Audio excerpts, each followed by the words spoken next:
بکې دي خدای زر درزرې ورله پیدا کړي سکون میلاو شي اداران پریشانه دي خدای پاکه سوله چې دلته رضاکار دي حکومتي ادارې دي هغو له طاقت ورکړي د دې خلکو مدد وکړي او رب العالمین دې د ټولو باندې رحمت په خاطر باندې چې دی د دې پلیر د خلکو مدد وکړي او دغه د دې خلکو چې دی نو الله دې په هغوی باندې رحم وکړي آینده دپاره داسې په امتحان کې الله ونه کړي د هغه په امتحان دی او سخته ده په موږ باندې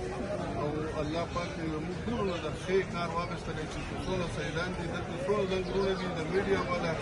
رضاکار راغلي دي دا کاکا صاحب ورکړه ټرسټ والا ولاړ دي دا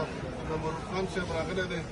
هغه د دې سویټ هوم بشر دی فیډرل منسټر هم پاتې دی په اولنۍ ورځ دلته راغلی دی انشاءالله الله دې د هغو هم طاقت ورکړي چې دا د نیکۍ او د خیر ښېګڼې کارونه کوي